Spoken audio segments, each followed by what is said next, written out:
Hello aspirants. आज हम बात करेंगे हमारे 6th क्लास के एनसीईआरटी के चैप्टर नंबर 8 के बारे में, जिसका नाम है विलेजेस, टाउन्स एंड ट्रेड, गांव, शहर और व्यापार।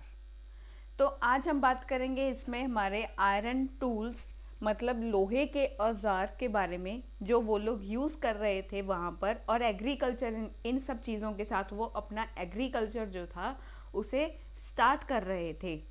तो यहाँ पर इन लोगों ने कौन सी चीज़ें यूज़ करी? जो लोग विलेजेस में रहते थे वो लोग आयरन के टूल्स यूज़ कर रहे थे एग्रीकल्चर के लिए, खेती के लिए। वो लोग लोहे के जो औजार थे उनको इस्तेमाल कर रहे थे। तो यहाँ पर हम बात करेंगे जो लोग गांव में रहते थे वो लोग किस चीज़ का उपयोग कर रहे थे? वो लोग लोहे के औजार का उपयोग कर रहे थे और खेती कर रहे थे। आयरन टूल्स को वो यूज़ कर रहे थे और उसके साथ ये खेती कर रहे थे। और ये सब चीज़ें हमें बहुत पुरातन समय से ही देखने को मिल रही हैं। तब से ही हम ये जो आयरन टूल्स हैं, लोहे के औजार जो हैं, हम ये 3000 साल पहले से ही इनका यूज़ देख चुके हैं। मतलब 3000 साल पहले यूज़ ऑफ आयरन बिगेन। लोहे का जो इस्तेमाल था वो हम 3000 साल पहले से ही कर रहे थे। 3000 साल पहले से ही हम इसका इस्तेमाल कर रहे थे। और इसके बाद हमने क्या स्टार्ट किए? इसके टूल्स और वेपन्स बनाने। हमने देखा कि आयरन के हम लोग टूल्स और वेपन्स बना रहे थे। ये सब कुछ हमें मेगालिथ के जो बरियल्स थे वहाँ से हमें पता चलता है। मेगालिथ के जो बरियल्स थे वहाँ से हमें ये सब चीज़ें जो थी हमें मिल रही थी। महापाषाण कब्रों में हमें ये सब चीज़ें देखने को मिली थी। तो यहाँ पर हमें आयरन टूल्स एंड वेपन्स जो थे वो हमें महापाषाण कब्रों में से भी मिले थे। Weapons found in megalithic burials. Megalithic burials में से हमें आयरन टूल्स और वेपन्स जो थे वो हमें मिले थे। और 2500 साल पहले हमने आयरन के जो टूल्स थे इसका प्रयोग बहुत ही ज़्यादा करना स्टार्ट कर दिया था। बहुत बड़ी संख्या में हम ये सब चीज़ें इस्तेमाल कर रहे थे। लगभग 2500 साल पहले हमने लोहे के औजार का जो स्टार्टिंग था, जो हमने इसको यूज़ किया, ये हमने लगभग जो थी ये 2500 साल पहले ही हमने ये इसकी जो थी यूज़ स्टार्ट कर दिया था। तो यहाँ पर हमने इसका जो यूज़ था इसका हमने स्टार्ट कर दिया था। Growing use of iron tools. Growing use of iron tools. अभी कौन कौन से आयरन टूल्स जो थे हम यहाँ पर बहुत ही बड़ी संख्या में जो थे हमने यूज़ किए, वो थे हमारे पास एक्सिस मीन्स कुल्हाड़ियाँ। जो कुल्हाड़ियाँ थी वो हम यहाँ पर बहुत ही बड़े जो थी संख्या में इसे हम यूज़ कर रहे थे, इसका इस्तेमाल कर रहे थे। जो ये कुल्हाड़ियाँ थी इनका हम लोग यूज़ कर रहे थे। किस चीज़ के लिए यूज़ कर रहे थे? ताकि जो पेड़ हैं उनको कट कर सके और उनको काट कर शहर जो था, शहरीकरण जो था वो होना स्टार्ट हो गया था। तो ये सब चीज़ों के लिए हमें जो था शहरीकरण जो हो रहा था उसकी वजह से भी जो पेड़ थे वो काटने पड़ रहे थे। और साथ ही साथ जो हम वुड का जो यूज़ कर रहे थे, क्योंकि वुड जो था वो बेसिक हमारी नीड बन गया था, क्योंकि हर घर को एक जो था वो वुड वगैरह की यूज़ होती थी। जो गांव वगैरह में लोग रहते थे उनको ये सब चीज़ें इस्तेमाल करनी होती थी, वुड वगैरह का वो यूज़ करते। तो उस सब चीज़ों को काटने के लिए उनके पास कुल्हाड़ियाँ हुआ करती थी। तो ये कुल्हाड़ियाँ हम यूज़ कर रहे थे टू क्लियर फॉरेस्ट और क्लियरिंग फॉरेस्ट को काटने के लिए। और हम कौन सा औजार जो था इसके साथ यूज़ कर रहे थे? और हम यूज़ कर रहे थे कुल्हाड़ियों के साथ साथ, एक्सिस के साथ साथ हम यूज़ कर रहे थे एक आयरन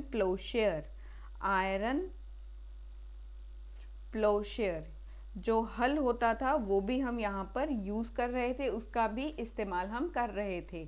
जो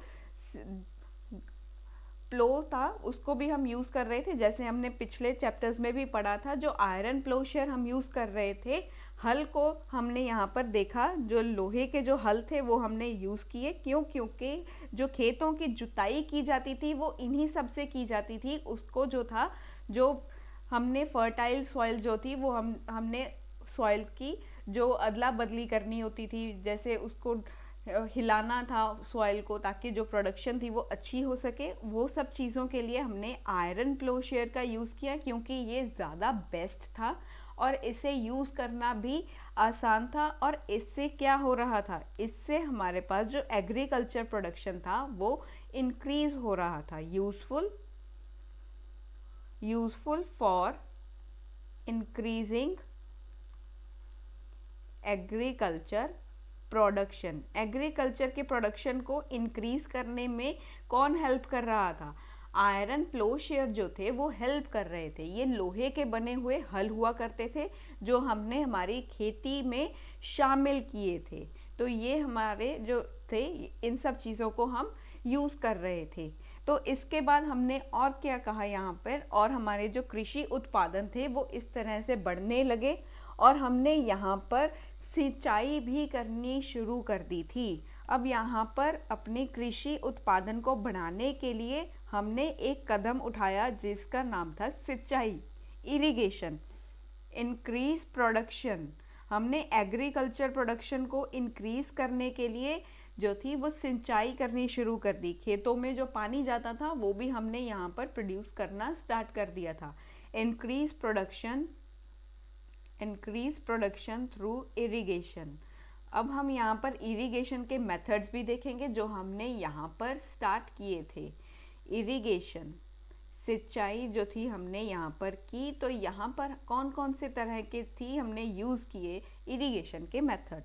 तो ये हमारे पास एक नया टूल था ताकि हमारा जो सिस्टम था प्लांटेशन का, जैसे कि हमने पिछले चैप्टर्स में भी देखा कि जो ये लोग थे, ये यहाँ पर जब खेती कर रहे थे तो सबसे पहले इन्होंने सीड से जो था वो खेती करनी स्टार्ट की। तो खेती वहाँ से स्टार्ट की और उसके बाद धीरे धीरे इन्होंने सैपलिंग्स जो थी, प्लांट सैपलिंग्स, वो ग्रो करनी स्टार्ट कर दी, जो बहुत ईजीएस्ट वे था। पहले तो हम बीज से खेती कर रहे थे, उसके बाद हमने छोटे छोटे पौधे जो थे, जैसे राइस प्लांट के आपने देखा होगा, छोटे छोटे से जो प्री ग्रोन हमारी क्रॉप होती है वो ही हम पहले ग्रो करते हैं, उसके बाद उसे हम पूरे एज अ बेड के तौर पर पूरे फील्ड में बिछा देते हैं। ये जो होता है, ये प्रोसेस जो है, ये पैडी को ग्रो करने का एक प्रोसेस होता है। तो यहाँ पर हम लोग सीड सैपलिंग्स जो थे जो वो यूज़ कर रहे थे। तो यहाँ पर हमने जो था ट्रांसप्लांटेशन का जो सिस्टम था वो हमने अपना लिया था। ये एक नया टूल था हमारे पास, सिंचाई वाला, ये एक नया टूल था। और हमारे पास एक सिस्टम था, सिस्टम ऑफ ट्रांसप्लांटेशन। हमने प्लांट को ट्रांसप्लांट करना स्टार्ट कर दिया था। डायरेक्ट सीड से हम लोग सैपलिंग्स जो थे, छोटे छोटे जो सैपलिंग्स होते थे, हम उनको ग्रो करते थे। जैसे आज के टाइम पर हमने कोई फ्रूट वगैरह का जो पेड़ होता है उसको उगाना हो, तो फिर हम सबसे पहले तो नर्सरी से एक जो था सैपलिंग जो होता है वो लेकर के आते हैं और उसे ग्रो करते हैं। सबसे पहले तो हमने सीड को ग्रो करना सीखा, उसके बाद हमने डायरेक्ट जो सैपलिंग्स थे उनको ग्रो करना हमने स्टार्ट कर दिया था। तो यहाँ पर भी हम लोग सैपलिंग्स को ही ग्रो कर रहे थे।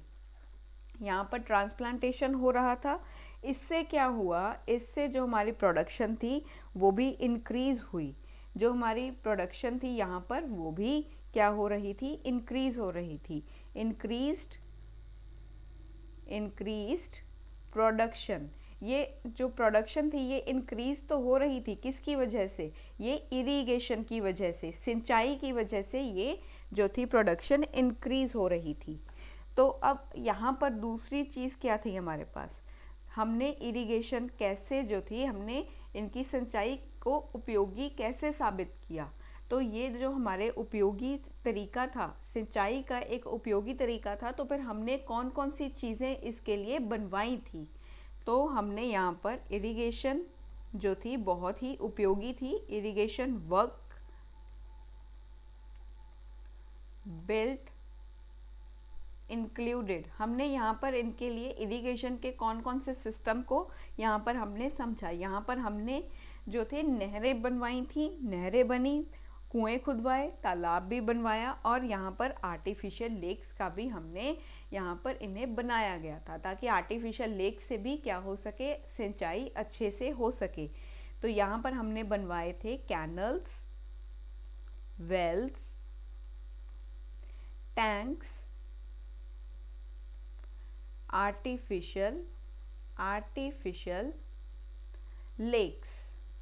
आर्टिफिशियल लेक्स जो थी वो हमने यहाँ पर बनवाई थी। तो ये था हमारा इरिगेशन सिस्टम जो हमने यहाँ पर अपनाया। तो अब हम बात करेंगे इरिगेशन सिस्टम के बाद हम बात करेंगे जो लोग गांव में रहते थे, कौन कौन से लोग थे जो गांव में रह रहे थे। तो अब हम बात करेंगे गांव में रहने वाले लोगों के बारे में। People lived in villages। अब गांव में कौन कौन से लोग यहाँ पर रह रहे थे। एक तो हमारे पास जो था, हमारा जो कॉन्टिनेंट था, सब कॉन्टिनेंट हमारा वो 2 पार्ट्स में डिवाइडेड था। एक तो था साउथ और एक तो था नॉर्थ। जैसे ये है हमारा मैप, और ये वाला जो पार्ट होता है, ये वाला होता है साउथ, ये साउथ है, और यहाँ पर कौन सा है, यहाँ पे है नॉर्थ। ये जो था ये 2 पार्ट्स में डिवाइडेड था।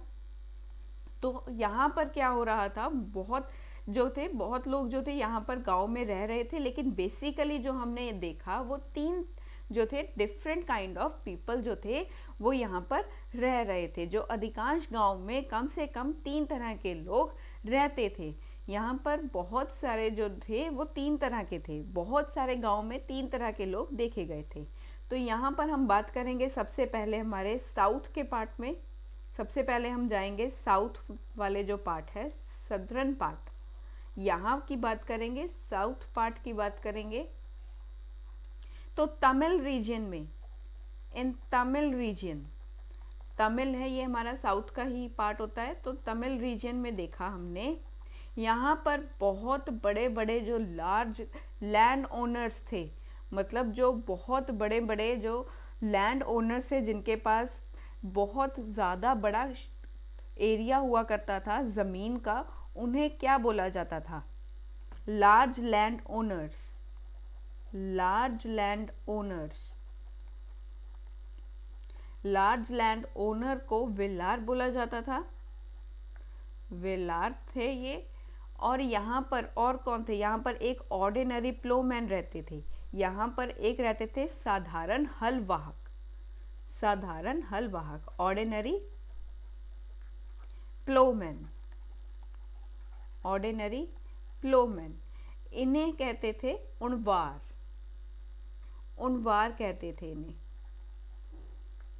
उणवार कहते थे इन्हें। और यहाँ पर कौन रहते थे, यहाँ पर एक रहते थे landless, landless labourers, landless labourers. जो ये थे ये भूमिहीन मजदूर हुआ करते थे। ये लैंडलेस थे और ये गुलाम थे। ये लैंडलेस होने के साथ साथ क्या थे, ये गुलाम भी थे।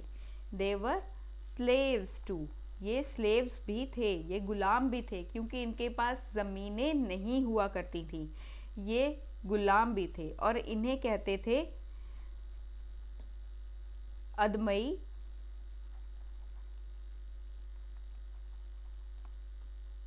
और कडेसियर।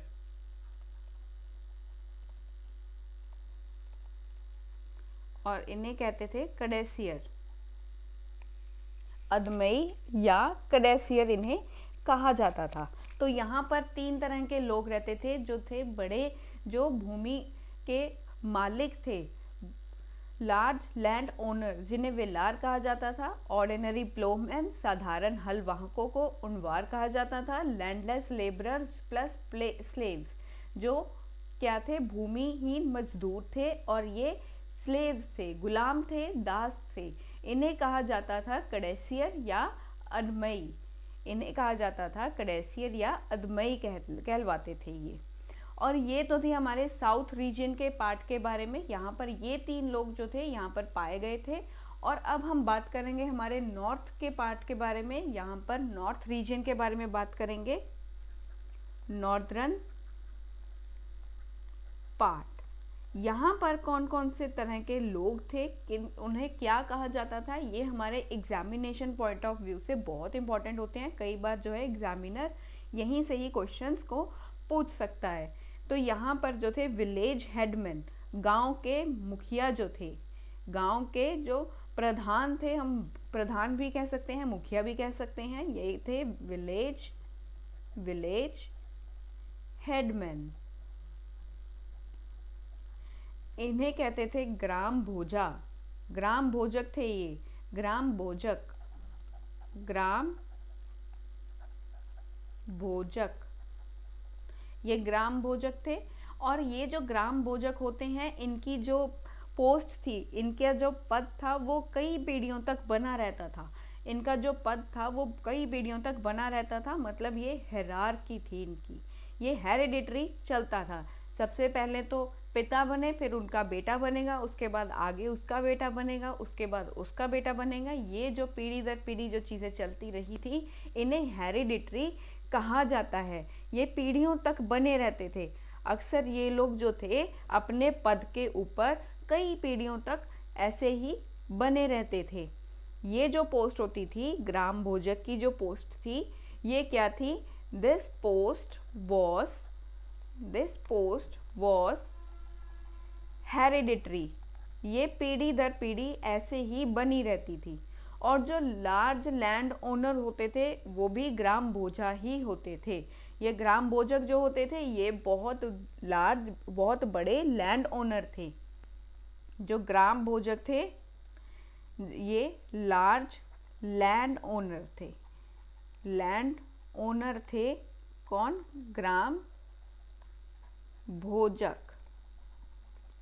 ग्राम भोजक क्या थे, ये लार्ज लैंड ओनर थे। और इनके पास क्या हुआ करता था, इनके पास हुआ करते थे गुलाम, इनके पास हुआ करते थे स्लेव्स, गुलाम या दास, या इनके पास हुआ करते थे हायर्ड वर्कर्स। ये थे हायर्ड वर्कर्स। हायर्ड वर्कर्स क्यों थे, क्योंकि जितनी बड़ी ज़मीन थी, ज़मीन पर काम करने के लिए इन्हें वर्कर्स की ज़रूरत पड़ती थी। तो इन सब के लिए इनके पास क्या हुआ करते थे, स्लेव्स हुआ करते थे, और इनके पास हायर्ड वर्कर्स भी हुआ करते थे। और ये लोग क्या थे, ये लोग क्या थे, ये थे बहुत ही ज़्यादा पावरफुल। ये बहुत ही ज़्यादा पावरफुल थे, बहुत ही ज़्यादा पावरफुल थे। और जो वहाँ का राजा हुआ करता था वो इन्हें यूज़ करता था टैक्स को कलेक्ट करने के लिए। जो टैक्स राजा कलेक्ट करता था, राजा को जो टैक्स पे करते थे लोग, वो यही लोग जो थे वो कलेक्ट करके लेकर आते थे और राजा को देते थे।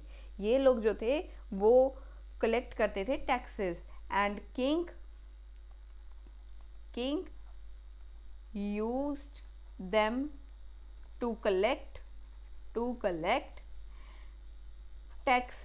टैक्सेस कलेक्ट करने में भी ये किंग के काम आते थे। और इनका फंक्शन क्या होता था, इनका फंक्शन कई बार जज के रूप में भी हुआ करता था और कई बार पुलिसमैन के रूप में भी हुआ करता था। कोई भी गांव में इनके इस तरह का कोई भी डिस्प्यूट हो जाए दो पार्टीज के बीच में, तब ये एज अ जज के तौर पर बैठकर उन्हें अपनी जजमेंट देते थे, सुनते थे भी लोगों को क्या प्रॉब्लम आ रही है, किसको क्या प्रॉब्लम आ रही है, वो सब प्रॉब्लम्स को ये सुनते थे और अपनी जजमेंट देते थे।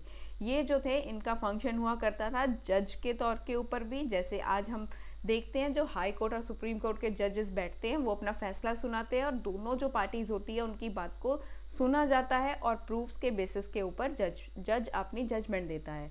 तो सिमिलरली यहाँ पर भी जो ये लैंड ओनर हुआ करता था, ग्राम भोजक जो हुआ करते थे, वो क्या करते थे, वो दो पार्टीज के बीच में जो भी डिस्प्यूट हुआ करता था उसको सुनते थे और अपनी जजमेंट देते थे। ये जो थे इनका फंक्शन हुआ करता था, फंक्शन एज ए जज एंड पुलिसमैन। अब ये पुलिसमैन का भी काम करते थे। जो भी गिल्टी पाया जाता था दोनों पार्टीज में से भी, जिसकी भी ज़्यादा गलती होती थी उसको ये पनिशमेंट देते थे। जैसे आज पुलिस जो है हमारी, वो गलत काम करने वालों को पनिशमेंट देती है, तो सिमिलरली ये भी गलत काम करने वालों को पुलिस की तरह ही एक पनिशमेंट दिया करते थे। यहाँ पर हमने देखा, ये थे हमारे सबसे पहले लार्ज लैंड ओनर्स जिसकी हमने बात की, और ये विलेज के मुखिया हुआ करते थे, इसीलिए ये एज अ जज और पुलिसमैन की तरह एक्ट करते थे। और दूसरा हमने यहाँ पर देखे हैं इंडिपेंडेंट फार्मर्स। इंडिपेंडेंट फार्मर्स भी यहाँ हुआ करते थे। इंडिपेंडेंट फार्मर्स, इन्हें कहा जाता था गृहपति। ये गृहपति थे। ये इंडिपेंडेंट जो फार्मर्स हुआ करते थे, इनके पास जो लैंड, ये स्मॉल लैंड ओनर्स थे, इनके पास जो ज़मीनें हुआ करती थी वो कम हुआ करती थी as compare to large land owners. Large land owners के कंपैरेटिव इनके पास ज़मीन जो थी वो कम हुआ करती थी। तो ये थे हमारे स्मॉल लैंड ओनर,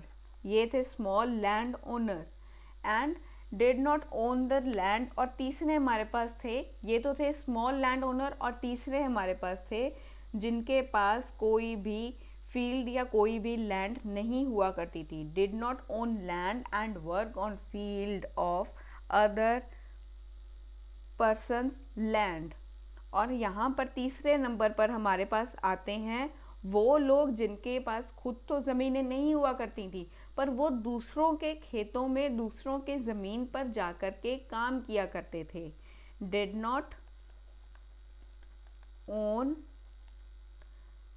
लैंड, जिनके पास खुद के पास ज़मीन नहीं थी, but work on fields of other land to earn. पैसा कमाने के लिए ये दूसरों के खेतों में जाकर के काम करते थे। इन्हें दास कर्मकार कहा जाता था। तो तीसरे हमारे पास थे दास कर्मकार।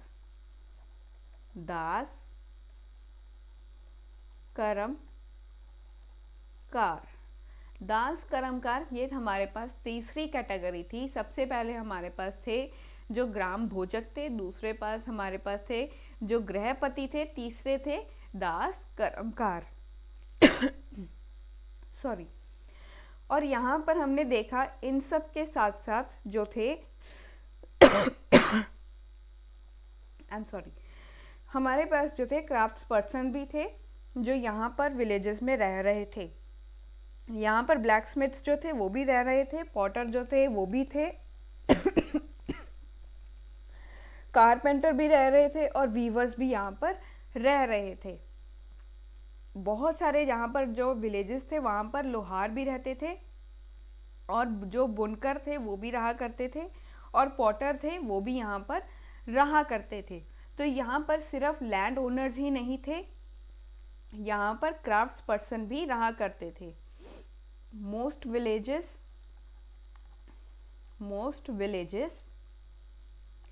crafts persons were also there। यहाँ पर क्राफ्ट्स पर्सन्स भी रहा करते थे, जैसे कि ब्लैक स्मिथ हो गया, पॉटर हो गया, कारपेंटर्स हो गए, और जो वीवर्स थे, जो बुनाई का काम करते थे, वो भी यहाँ पर रहा करते थे। तो ये थे हमारे पास जो लोग गांव में रह रहे थे। तो ये गांव में रहने वालों की बात हो गई। अब यहाँ पर हम बात करेंगे आगे जो हमारे अर्लीस्ट तमिल कंपोजिशंस थी उनके बारे में। हमारे पास जो अर्लीस्ट तमिल कंपोजिशन थी वो थी संगम लिटरेचर। अर्लीस्ट कंपोजिशन कौन सी थी हमारी? अर्लीस्ट तमिल कंपोजिशन जो थी वो थी हमारे पास संगम लिटरेचर। संगम लिटरेचर में संगम क्या है? संगम लिटरेचर में जो ये संगम वर्ड है ये क्या है? ये संगम जो है ये कवियों का कवियों के द्वारा एक सम्मेलन में इकट्ठा होकर के यहाँ पर जो कविताएं लिखी जाती थी उनके द्वारा, उनके रहने वाले लोगों के बारे में, गांव में रहने वाले लोगों के बारे में जो कविताएं लिखी जाती थी या कुछ भी लिखा जाता था, वो यहाँ पर जो संगम होता था, एक असेंबली हुआ करती थी, वहाँ पर ये लोग इकट्ठे होकर के कवियों के सम्मेलन में ये इकट्ठा होकर के जो कवि अपनी कविता लिखते थे उसे संगम कहा जाता था, संगम कहा जाता था। ये क्या थी? These are called as Sangam because supposed to have been composed and compiled in assemblies। जो ये assemblies हुआ करती थी, जो ये संगम हुआ करता था, इनका एक सम्मेलन हुआ करता था, कवियों का एक सम्मेलन था, वहाँ पर ये जो थी, वहाँ पर ये कवि जो थे अपने कविताओं को कंपोज करते थे और वहाँ पर ये कंपाइल करके लिखा करते थे। और यहाँ पर सबसे ज़्यादा गांव में रहने वाले जो थे उनके जो नाम यहाँ पर लिखे गए हैं वो भी यहाँ पर हमें देखने को मिले हैं। ये कविताओं में जो लोगों के नाम यहाँ पर देखने को मिले हैं वो वहाँ पर गांव के रहने वाले लोगों का उल्लेख्य भी हमें यहाँ पर मिलता है। संगम लिटरेचर में, संगम साहित्य में हमें गांव में रहने वाले लोगों के बारे में जो था वो उल्लेख्य भी यहाँ पर मिलता है। तो ये था हमारा अर्लीस्ट तमिल कंपोजिशन। अब अर्लीस्ट तमिल कंपोजिशन के बाद अब हम बात करेंगे कॉइन्स के बारे में। अब हम बात करेंगे कॉइन्स के बारे में, सिक्कों के बारे में। कॉइन्स किस तरह के थे, कॉइन्स किस तरह के थे, और कॉइन्स से कई बार क्वेश्चंस जो हैं वो आ सकते हैं और पूछे जा भी चुके हैं और पूछे जा भी सकते हैं। यहाँ से भी क्वेश्चन आ सकता है क्योंकि ये भी बहुत इम्पॉर्टेंट हिस्सा है इकोनॉमी में। कॉइन्स का इकोनॉमी में बहुत इम्पॉर्टेंट हिस्सा रहता है, तो इसीलिए ये बहुत इम्पॉर्टेंट टॉपिक है। कॉइन्स जो हैं, ये अर्लीस्ट कॉइन्स जो थे हमारे पास, पुरातन समय से जो कॉइन्स, जो सिक्के हम यूज़ कर रहे थे, इस्तेमाल कर रहे थे, वो थे हमारे पास punch marked coins. Earliest coins कौन से थे? अर्लीस्ट कॉइन्स कौन से थे हमारे पास? Punch marked coins. Punch marked coins जो थे हमारे पास हुआ करते थे। तो ये पंच मार्क्ड कॉइन्स का शेप किस तरह का था? इनका जो शेप था वो रेक्टेंगुलर भी था, स्क्वायर भी था और राउंड भी थे। इनका शेप कैसा था? ये रेक्टेंगुलर भी थे इस तरह के, रेक्टेंगुलर भी थे, ये स्क्वायर शेप के भी थे, स्क्वायर भी थे इस तरह के, और ये राउंड भी थे इस तरह के। आज भी हम जो सिक्के हैं हमारे पास, वो इंडियन जो करेंसी है, सिक्कों में हम इस तरह की शेप देखते हैं। तो यहाँ पर अलग अलग टाइप के, अलग अलग शेप के जो थे कॉइन्स हुआ करते थे। ये किससे बने होते थे? जो पंच मार्क्ड कॉइन्स थे ये किससे बनते थे? अब हम इसकी देखेंगे ये किससे बना करते थे। Made out of flattened metal globule. जो मेटल था उससे बनते थे, एकदम पतला सा मेटल हुआ करता था, उससे ये बनते थे। और ये जो कॉइन्स थे इनके ऊपर स्टैम्प लगा हुआ होता था, इनके ऊपर डिज़ाइन या सिंबल बना हुआ होता था डाइस से, या पंचेस जो होते थे उनसे इनके ऊपर एक सिंबल जो था उसका स्टैम्प बना हुआ होता था। स्टैम्प्ड विद, इनके ऊपर जो सिक्के हुआ करते थे इनके ऊपर डिज़ाइन होते थे, इनके ऊपर जो थे वो डिज़ाइन हुआ करते थे, स्टैम्प्ड विद सिंबल्स। और ये डिज़ाइन को सिंबल्स के तौर के ऊपर ये लोग यूज़ करते थे। ये जो थे ये सिंबल्स हुआ करते थे। सिंबल्स यूजिंग, किससे यूज़ करके ये लोग सिंबल्स बनाते थे? ये यूज़ करते थे डाइस का, यूजिंग डाइस एंड पंचेस, या पंचेस का यूज़ करके इनके ऊपर जो था सिंबल स्टैम्प किया जाता था। तो इसी वजह से इसका नाम जो था पंच मार्क्ड कॉइन्स बनाया गया था। इसका नाम जो था वो कैसे कहलाया गया था, पंच मार्क्ड कॉइन्स को हम पंच मार्क्ड कॉइन ही क्यों कहते हैं, क्योंकि इनके ऊपर जो सिंबल स्टैम्प किए गए थे वो पंचेस का यूज़ करके किए गए थे और हेंस इसका नेम पंच मार्क्ड कॉइन्स पड़ गया था। ये थे punch marked coins, punch marked coins. ये कहाँ पर मिलते हैं हमें, ये कहाँ पर मिलते हैं, ये हमारे पूरे सब कॉन्टिनेंट के पार्ट में ये हमें मिलते हैं। Found over most part of सब कॉन्टिनेंट। ये हमारा जो सब कॉन्टिनेंट पार्ट था वहाँ पर हमें बहुत मात्रा में हमें ये कॉइन्स जो हैं वो मिले हैं। तो ये थे हमारे पंच मार्क्ड कॉइन्स। अब यहाँ पर जो थे हमारे बहुत सारे शहर जो थे उनके बारे में हम बात करेंगे, जो बहुत ही अलग अलग फंक्शंस जो थे वो यहाँ पर उनकी गतिविधियाँ जो थी वो देखी गई थी। एक ही शहर में एक ही नगर के अनेक गतिविधियाँ हुआ करती थी, एक ही शहर की अनेक गतिविधियों का केंद्र भी इसे माना जाता था। Cities with many function, cities with many function। एक नगर के अनेक गतिविधियों को भी यहाँ पर देखा गया था। तो यहाँ पर एक ही शहर के अनेक गतिविधियाँ थी, उनके बारे में बात करेंगे। यहाँ पर जो बात की गई है वो है मथुरा के बारे में। यहाँ पर जो बात की गई है वो मथुरा के बारे में बात की गई है, मथुरा के बारे में यहाँ पर बात की है। ये एक इम्पॉर्टेंट सेटलमेंट है।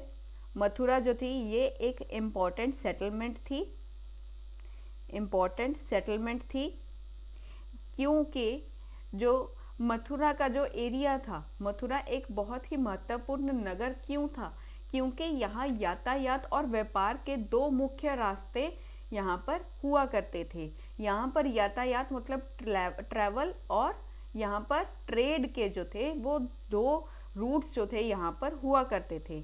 बिकॉज लोकेटेड एट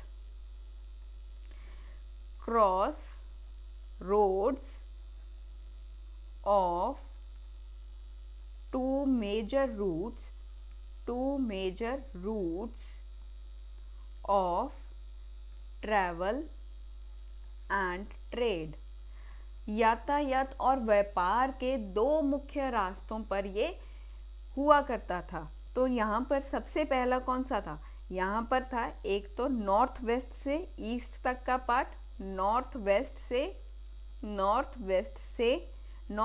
से ईस्ट तक का जो रास्ता था एक तो वो था, और दूसरा कौन सा था, दूसरा था नॉर्थ से साउथ तक, नॉर्थ से लेकर साउथ तक जो था वो यहाँ पर दूसरा रास्ता था। तो यहाँ पर और क्या किया गया था, इन्हीं वजह से यहाँ पर किया गया था, इस नगर में जो थी किलाबंदी भी की गई थी।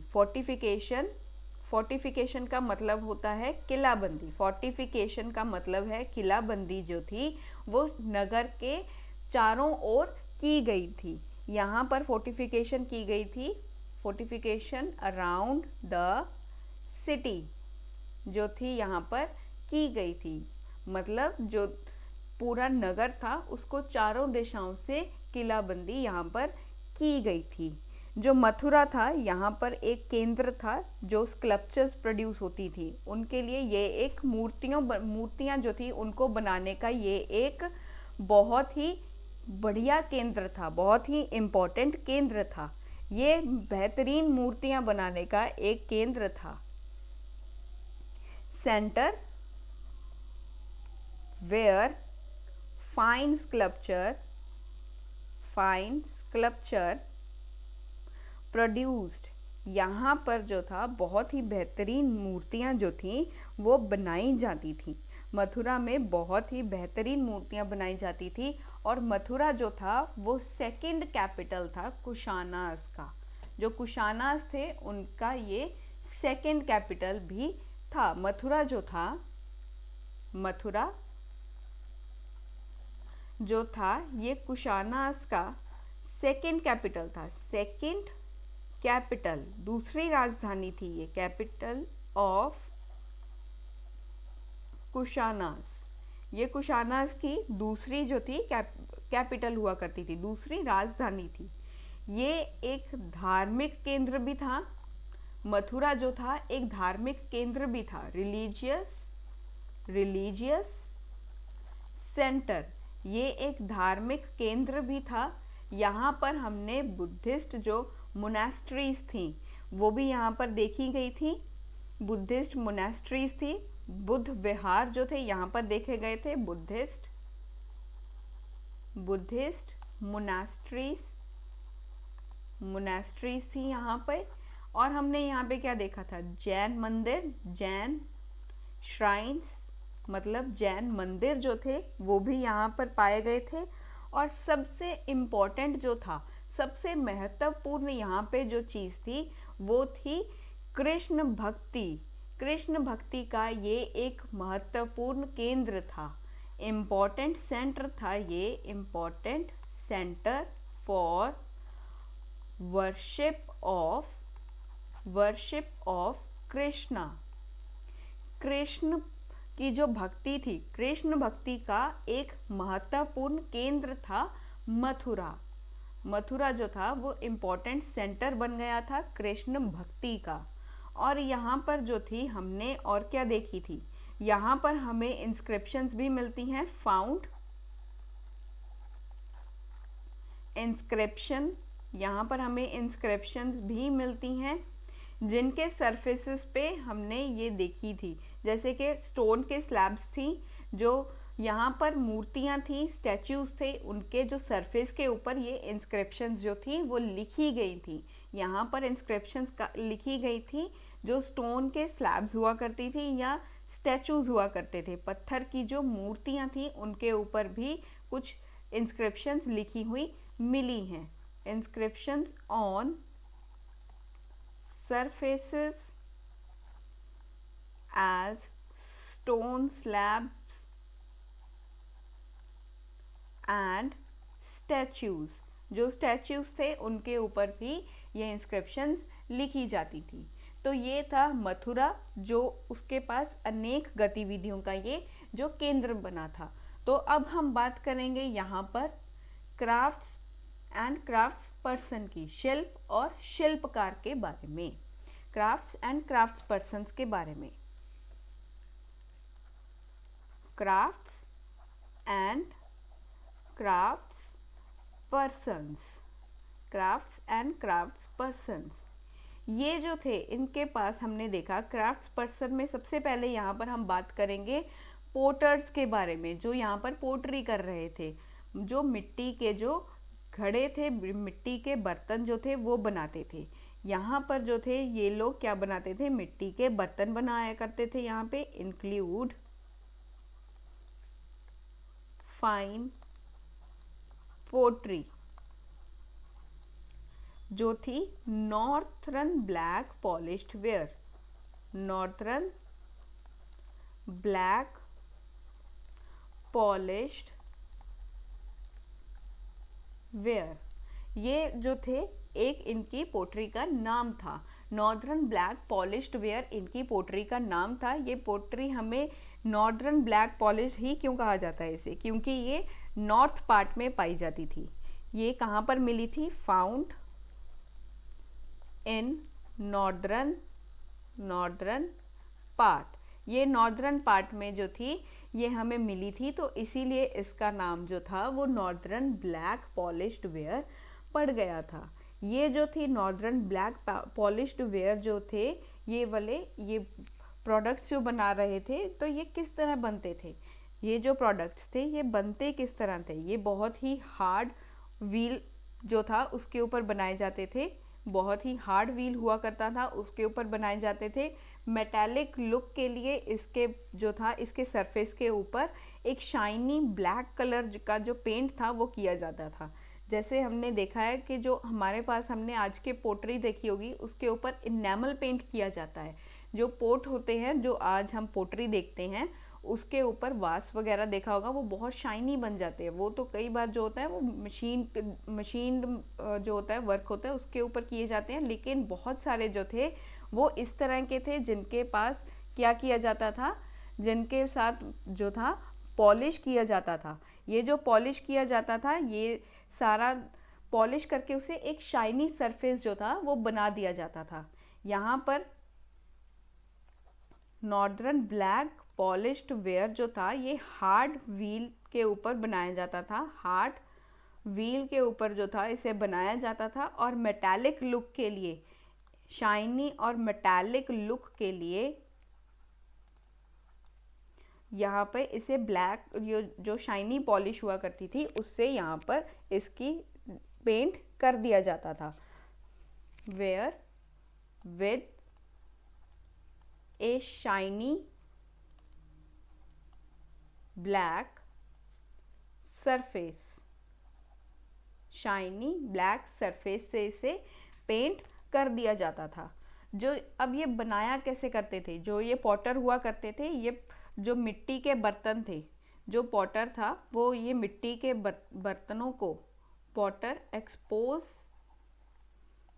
अर्थनवेयर, ये जो मिट्टी के बर्तन हुआ करते थे इन्हें हाई टेम्परेचर के ऊपर रख दिया जाता था, रख देता था। ये जो अर्थन पॉट्स होते थे इन्हें हाई टेम्परेचर के ऊपर रखा जाता था। और इससे क्या होता था, एंड रिजल्टिंग इन, इससे क्या होता था, जो बर्तन हुआ करते थे वो ब्लैक हो जाते थे, वो काले हो जाते थे, रिजल्टिंग इन ब्लैकनिंग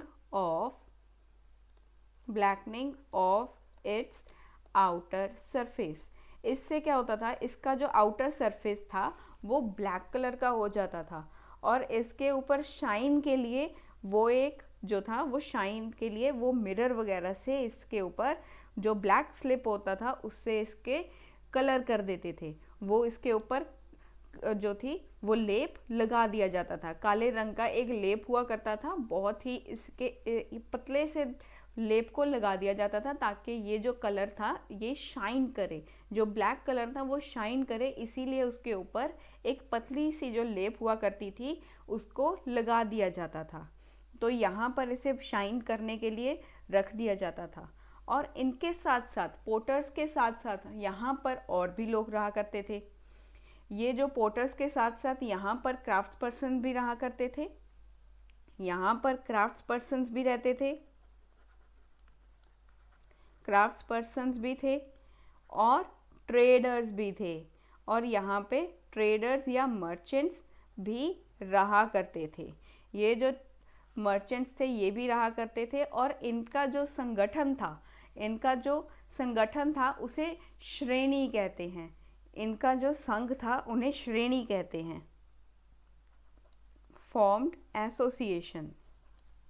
इन्होंने एक अपना संगठन बनाया जिसका नाम था श्रेणीज। ये जो थे श्रेणीज, इनका क्या काम हुआ करता था, ये ट्रेनिंग देते थे।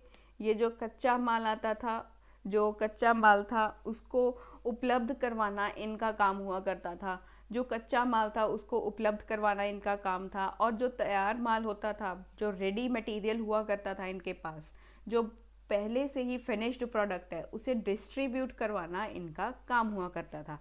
सबसे पहला इनका काम क्या था, ट्रेनिंग देना। दूसरा था प्रोक्यूर्ड रॉ मटेरियल को प्रोवाइड करवाना, प्रोक्यूर्ड रॉ मटेरियल। और तीसरा इनका काम हुआ करता था डिस्ट्रीब्यूट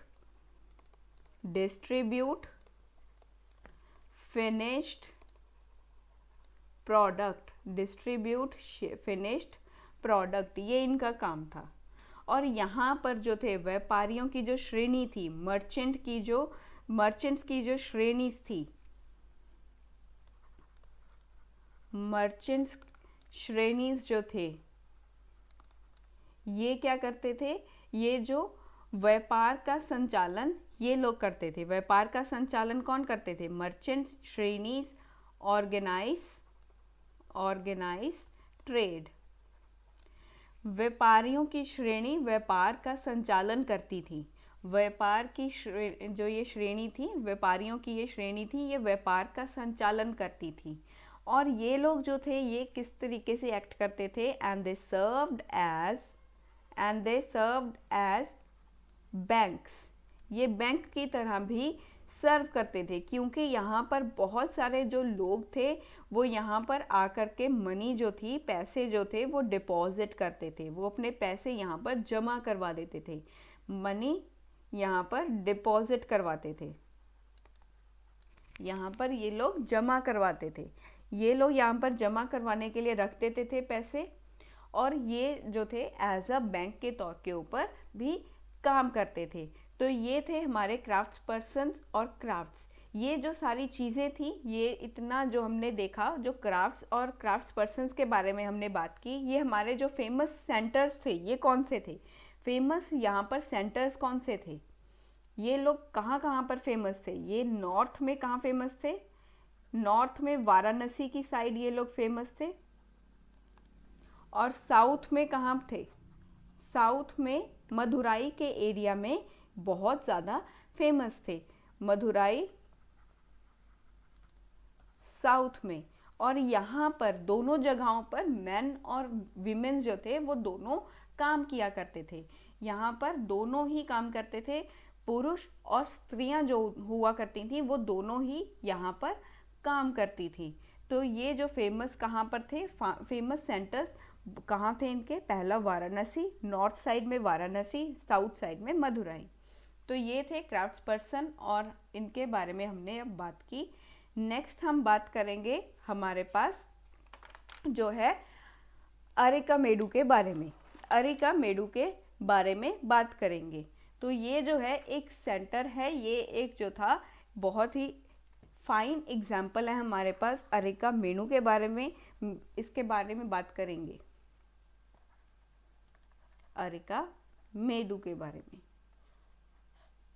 अब ये क्या था, ये कोस्टल सेटलमेंट थी, ये क्या थी, कोस्टल सेटलमेंट, ये थी कोस्टल सेटलमेंट।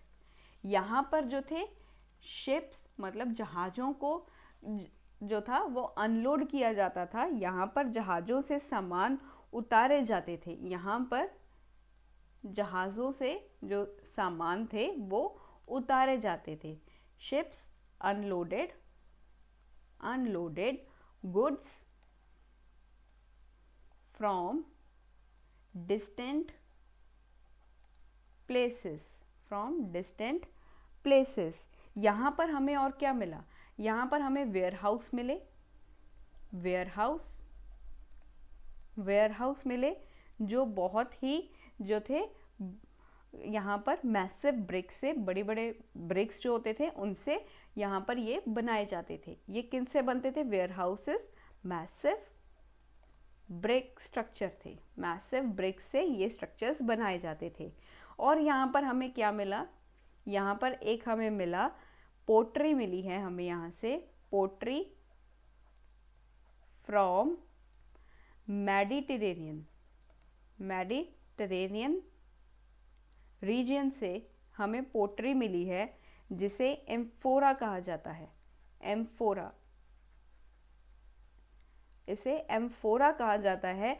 ये जो एम्फोरा होता है ये बहुत ही बड़ा लार्ज कंटेनर होता है, ये बहुत लंबा होता है और इसके दोनों साइड क्या होते हैं, हैंडल्स लगे होते हैं इसे कैरी करने के लिए। ये बहुत ही बड़ा जार होता है जिसमें जो है लिक्विड जो है वो यहाँ पर रखा जाता है। ये जो होता है ये बहुत ही बड़ा जार होता है, टॉल डबल हैंडल्ड जार है ये, इसके दोनों तरफ जो है हैंडल्स लगे हुए हैं तो इसे डबल हैंडल जार होता है ये, जो क्या कंटेन करता है, कंटेन लिक्विड। इसमें लिक्विड जो है वो कंटेन किया जाता है। यहाँ पे लिक्विड से मतलब है वाइन और ऑयल, हो सकता है यहाँ पे ऑयल हो, इसमें हो सकता है वाइन हो यानी शराब या तेल जो है, जो भी इसमें है, ये जो दोनों तरल पदार्थ हैं वो इसमें रखे जाते हैं, इसमें कैरी किए जाते हैं।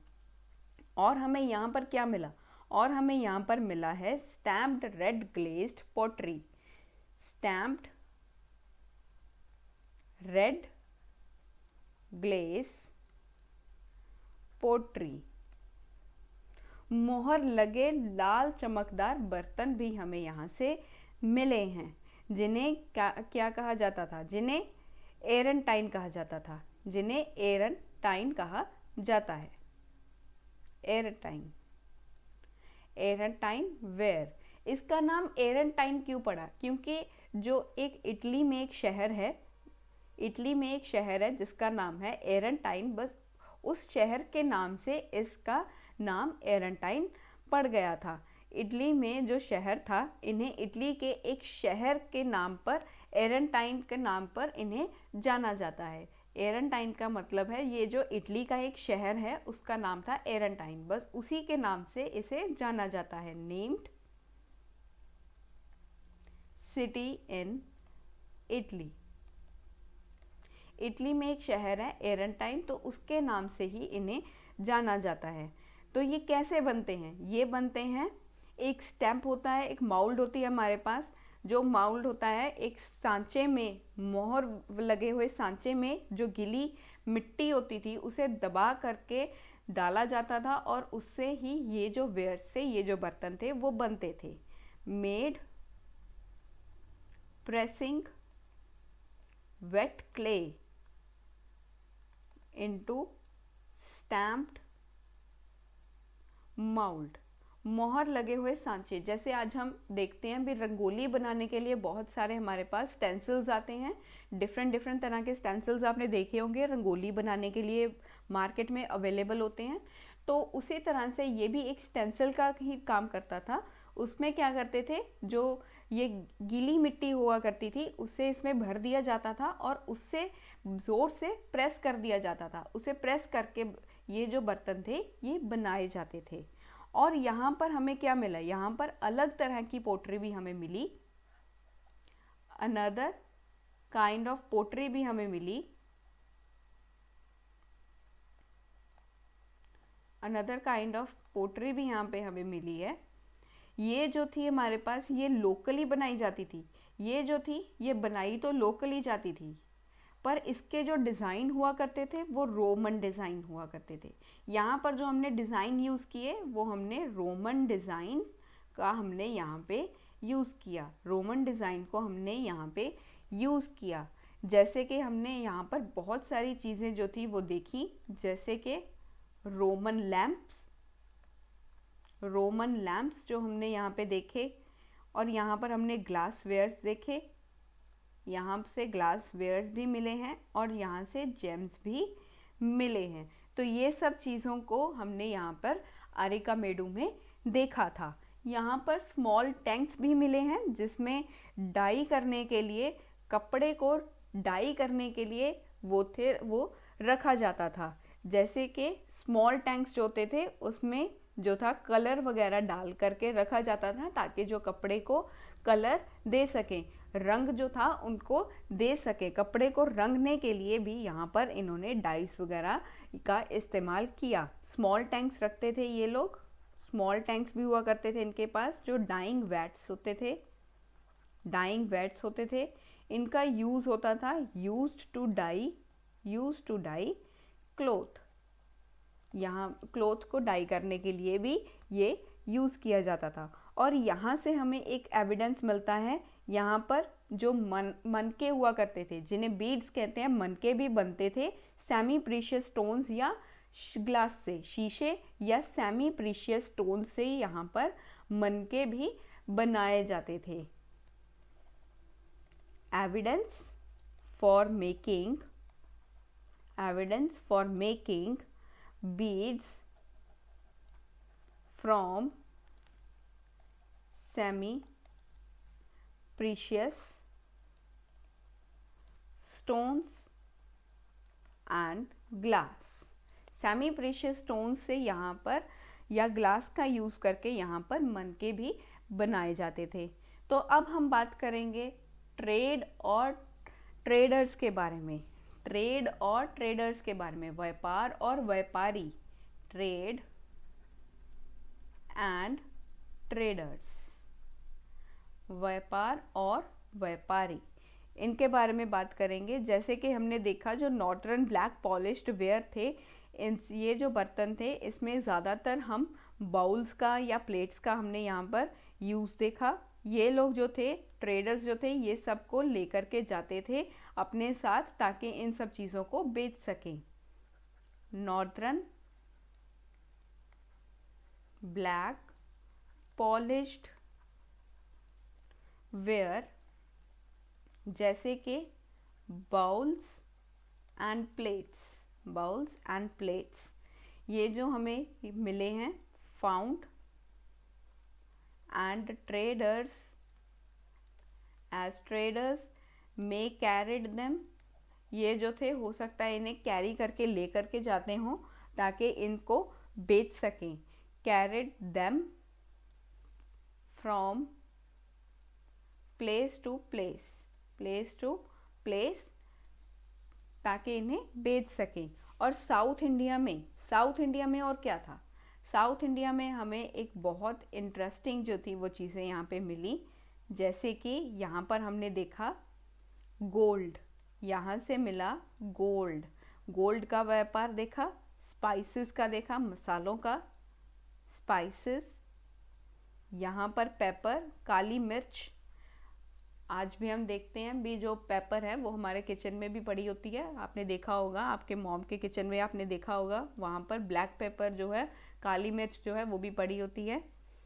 और हमने यहाँ पर देखे थे प्रीशियस, बहुमूल्य stones, precious stones. Black pepper को बहुत ज़्यादा मांग थी इसकी, ब्लैक पेपर की, ये जो पेपर था, काली मिर्च जो थी, इसकी बहुत ज़्यादा मांग थी रोमन एम्पायर में, valued in Roman empire. Roman empire में लोगों के पास इसकी बहुत ज़्यादा डिमांड थी, बहुत ज़्यादा इसकी मांग थी, बहुत ज़्यादा मांग थी। और इसे क्या कहा जाता था, ब्लैक पेपर को और क्या बोला जाता था, gold, black gold, sorry black gold, काला सोना, ब्लैक गोल्ड के नाम से भी इसे जाना जाता था। जो ट्रेडर्स हुआ करते थे वो इन सब चीज़ों को लेकर के जाते थे, शिप्स में या कारावान्स में इन सबको लेकर के जाते थे और रोम में जाकर के इन्हें बेचते थे। ये हमें कैसे पता चला कि इनका रोम में बहुत ही ज़्यादा जो था इसकी मांग कैसे थी, हमें ये सब कुछ पता चलता है क्योंकि साउथ इंडिया के रीजन में हमें मिले हैं रोमन के गोल्ड कॉइन्स मिले हैं।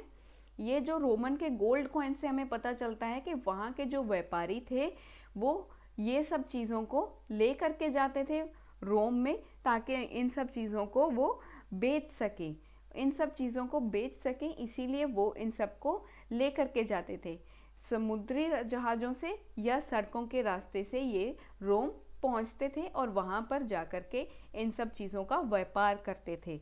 और यहाँ पर साउथ इंडिया के एरिया में हमें क्या मिले हैं, रोमन गोल्ड कॉइन्स मिले हैं। तो यहाँ से हमें पता चलता है कि यहाँ पर ट्रेडर्स जो थे इन सब चीज़ों का व्यापार कर रहे थे। और अब हम बात करेंगे हमारे पास न्यू किंगडम्स के बारे में, जो समुद्री तट के बहुत ज़्यादा करीब थे, उन किंगडम्स के बारे में अब हम बात करेंगे, समुद्र तटों से लगे राज्यों के बारे में। New kingdoms, new kingdoms, new kingdoms around coast, around coast, तो इनके बारे में बात करेंगे। तो ये जो कोस्टल एरिया था ये हम देख सकते हैं जो ज़्यादातर जो था हमारा सब कॉन्टिनेंट जो एरिया था, हमारा जो सब कॉन्टिनेंट एरिया था वो साउथ की साइड पर अगर देखा जाए तो फिर वहाँ पर क्या थे, वहाँ पर ही सबसे ज़्यादा समुद्री एरिया था, क्योंकि ये जो अगर मैप में देखें तो ये वाला रीजन जो है यहाँ पर ही अरेबियन सी है, यहाँ पर जो है बे ऑफ बंगाल है, और ये जो है हमारा ये साउथ का एरिया होता है, ये हमारा साउथ का एरिया है। तो ये सारा कहाँ से पूरा कवर है, ये हमारा कवर होता है पूरा जो ओशंस वगैरह थे, जो सीज वगैरह होते थे, तो समुद्र से ये घिरा हुआ है। तो ये सदर्न हाफ के बारे में बात करेंगे। साउथ के जो हाफ है हमारा सदर्न हाफ, साउथ के हिस्से के बारे में बात करेंगे। ये जो है मार्क है, यहाँ पर जो है बहुत सारे क्या थे, कोस्ट लाइन्स थी, मार्क्ड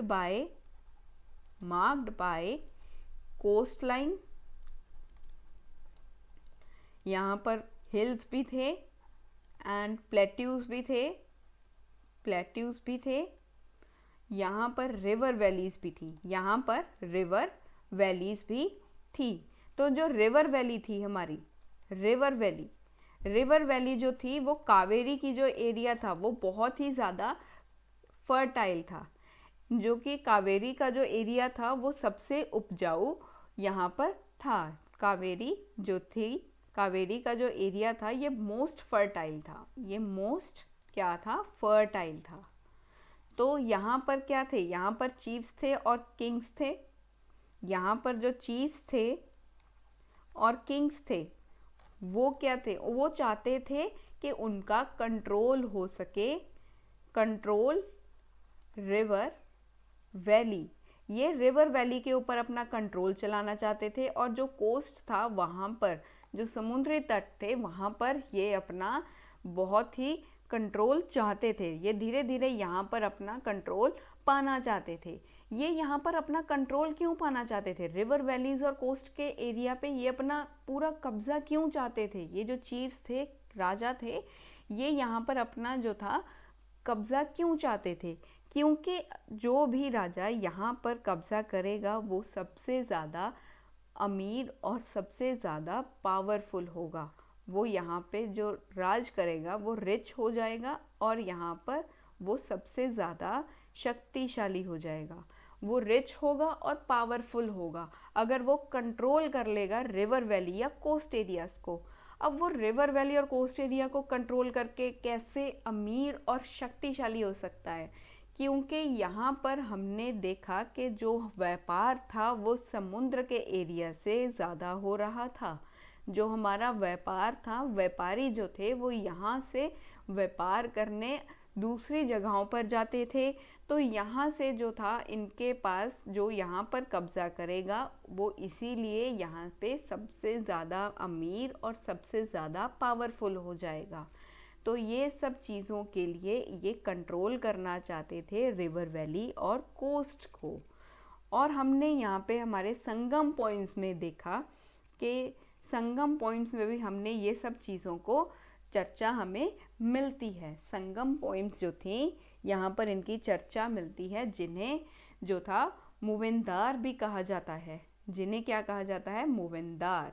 संगम पॉइंट्स में इनका जो चर्चा मिलती है उन्हें मूवेंदार कहा जाता है। संगम पॉइंट्स, इनकी जो चर्चा थी उन्हें मूवेंदार कहा गया, मूवेंदार कहा गया। मूवेंदार क्या है, मूवेंदार एक तमिल शब्द है, तमिल वर्ड है, तमिल वर्ड है मूवेंदार, जिसका मतलब है meaning three chiefs used for heads of three ruling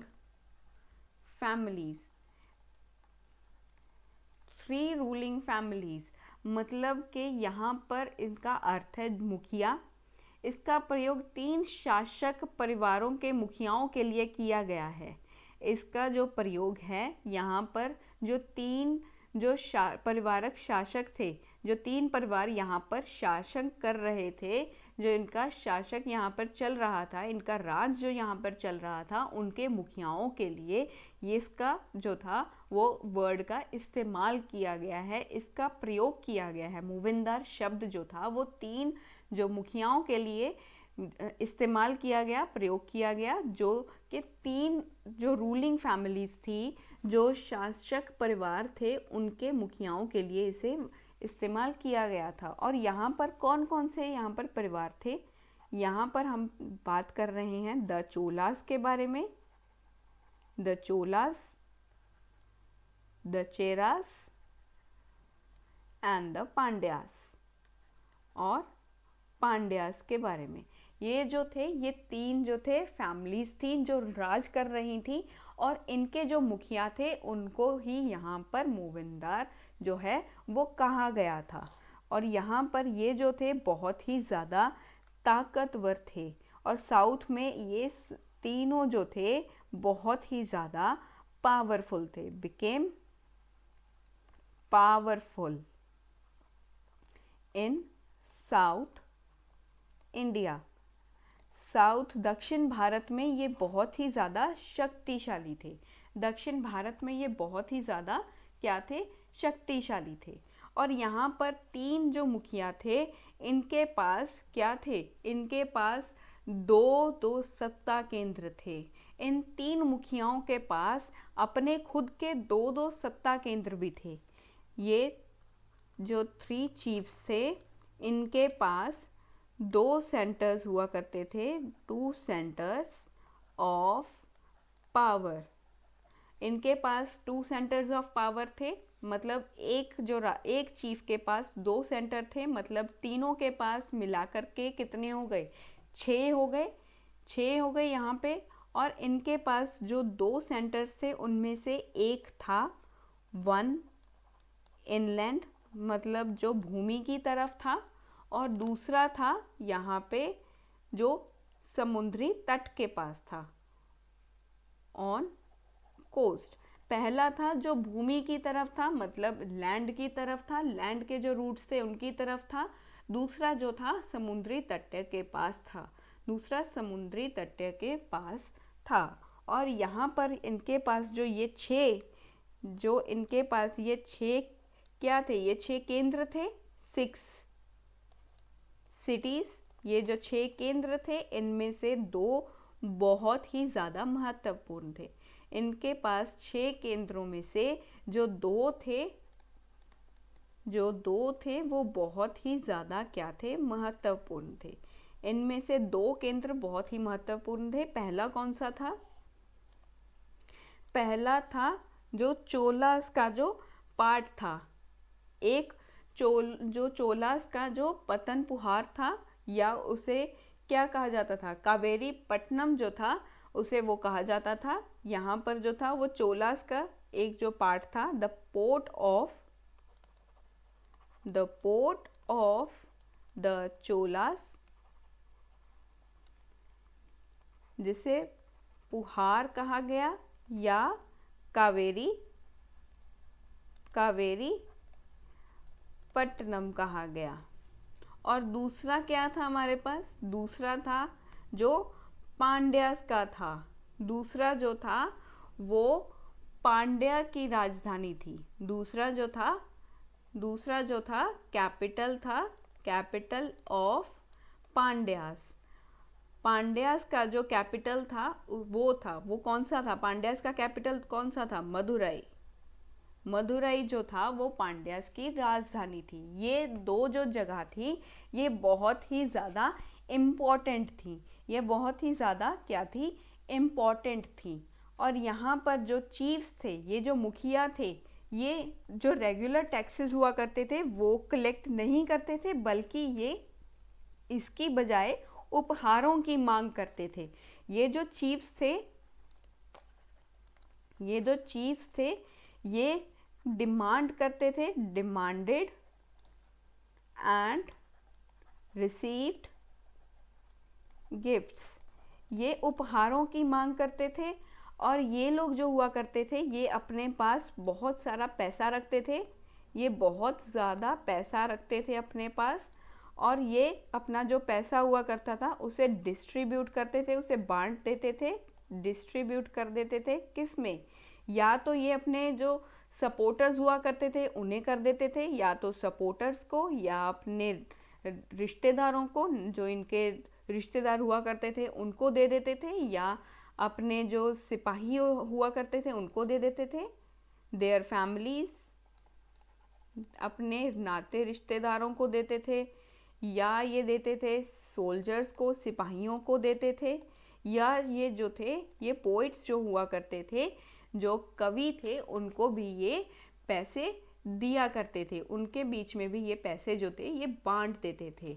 और इसका जो था ये हमें पता चलता है, ये जो कवि थे इन्होंने अपने जो कविताएं थी उनमें मुखियाओं की प्रशंसा भी की गई थी। उन्होंने अपने कविताओं में इन मुखियों की प्रशंसा की थी, और इनकी प्रशंसा हमें मिलती है, the poets compose poems in their ये जब पैसे ले लेते थे या कोई भी चीज़ बहुमूल्य जो रत्न थे ये जब ले लेते थे उनसे, तब इन्हें अपने पोएम्स में, अपनी कविताओं में इन जो मुखिया थे, इन मुखियाओं की जो प्रशंसा थी वो लिखनी पड़ती थी। और ये हमें मिलता है संगम कलेक्शन में। ये हमें मिलता है, जो संगम कलेक्शन है उसमें हमें ये देखने को मिलता है। और इसके बदले में ये जो पोएट्स हुआ करते थे इन्हें और क्या मिलता था, और इन्हें मिलता था बहुत सारा जो सोना हुआ करता था वो मिलता था, घोड़े मिलते थे, और इन्हें बहुत सारे जो बहुमूल्य रत्न थे वो भी इन्हें मिलते थे। तो इन्हें इसकी कीमत भी मिलती थी, इन्हें इसकी कीमत भी गेट रिवॉर्डेड, इन्हें इसकी कीमत भी मिलती थी। जैसे हीरे जवाहरात जो थे वो इनको मिलते थे, सोना मिलता था, घोड़े मिलते थे, हाथी मिलता था, रथ मिलते थे, और बहुत ही सुंदर जो कपड़े थे वो इन्हें दिए जाते थे। Rewarded with gold, horses, chariots and fine clothes. बहुत ही सुंदर जो कपड़े थे वो इन्हें दिए जाते थे। तो ये जो चीफ्स थे ये अपनी डिमांड को कंप्लीट करने के लिए गिफ्ट्स वगैरह जो थे वो इनसे डिमांड करते थे, बल्कि टैक्सेस वगैरह नहीं कलेक्ट करते थे। टैक्सेस नहीं कलेक्ट करते थे, बल्कि ये जो गिफ्ट्स वगैरह हुआ करते थे ये यहाँ से डिमांड करते थे। तो इसके बाद क्या हुआ, इन सब चीज़ों के बाद क्या हुआ, इन सब चीज़ों के बाद एक डायनेस्टी, एक राजवंश जो था वो यहाँ पर उभर के आ रहा था, उसका प्रभाव बहुत ज़्यादा बढ़ रहा था। यहाँ पर जो डायनेस्टी थी एक, वो बहुत ज़्यादा बढ़ रही थी, वो थी सतवाहन डायनेस्टी। सतवाहन नामक एक राजवंश था, उसका प्रभाव बढ़ गया था। सतवाहन डायनेस्टी, ये जो डायनेस्टी थी इसका जो प्रभाव था वो बहुत ज़्यादा बढ़ गया था।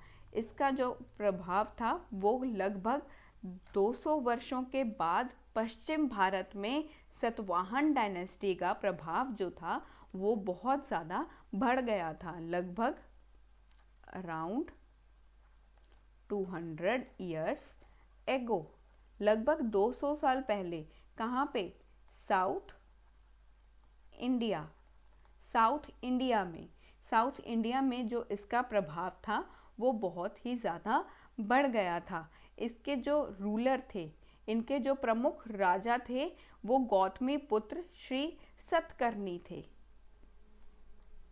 इनके जो इम्पोर्टेंट रूलर थे, इम्पोर्टेंट रूलर कौन थे, इनके इम्पोर्टेंट रूलर थे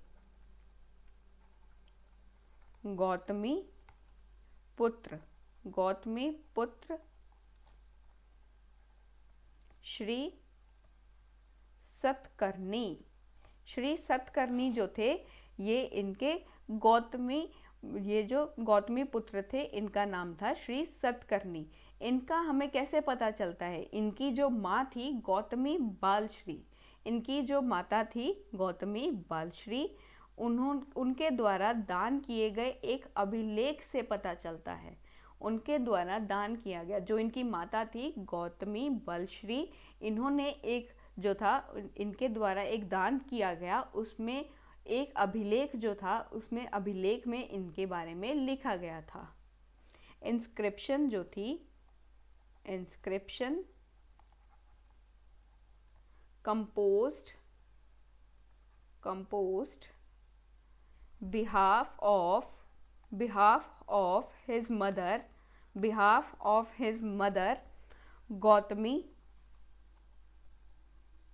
गौतमी बलश्री जो थी, इनकी माता के द्वारा यहाँ पर वो जो इंस्क्रिप्शन थी वो कंपोज की गई और उन्हीं से इनके बारे में पता चलता है। और जो यहाँ पर अन्य इनके सभी सतवाहन शासक थे, जो अदर रूलर्स थे, इनके जो अदर रूलर्स थे वो दक्षिणा पथ के स्वामी कहे जाते थे। वो कहे जाते थे लॉर्ड ऑफ दक्षिणा पथ, वो दक्षिणापथ के जो स्वामी थे वो कहे जाते थे। इसका मतलब है कि दक्षिण की ओर जाने वाला रास्ता। दक्षिणापथ का मतलब है दक्षिण की ओर जाने वाला रास्ता, route to south, route to south. और ये जो था पूरे दक्षिण क्षेत्र को, पूरे दक्षिण क्षेत्र के लिए इसको जो था वो दिया गया था। ये जो था पूरे सदर्न रीजन को ये नाम दिया गया था। नेम फॉर एंटायर, पूरे सदर्न रीजन को ये नाम दिया गया था, for entire southern reason, entire southern reason. ये जो श्री सतकर्णी थे, इन्होंने अपनी आर्मी, इन्होंने अपनी जो सेना थी, इन्होंने अपनी जो पूरी की पूरी सेनाएं थी वो ईस्टर्न, वेस्टर्न और सदर्न कोस्ट में भेज दी थी। इन्होंने अपनी जो सेना थी, इन्होंने अपनी सेना को sent army to eastern, western and southern coast, southern coast, समुद्र, दक्षिण के जो तट थे, समुद्री तटों के ऊपर इन्होंने अपनी जो आर्मी थी वो भेज दी थी। तो इन्होंने अपनी आर्मी को कहाँ भेजा था? ईस्टर्न, वेस्टर्न और सदर्न कोस्ट की तरफ इन्होंने भेज दिया था। और ये जो थी डायनेस्टी, ये 200 साल, लगभग 200 वर्षों के बाद, 200 साल के बाद ये पश्चिम भारत में इसका प्रभाव बढ़ रहा था। तो इसके जो इम्पोर्टेंट रूलर थे वो थे श्री सतकर्णी, जो गौतमी पुत्र थे, जो गौतमी पुत्र थे। तो ये थी हमारे सतवाहन डायनेस्टी के बारे में। बाकी जो है हमारा चैप्टर हम नेक्स्ट लेक्चर में कंप्लीट करेंगे। तब तक के लिए गुड लक।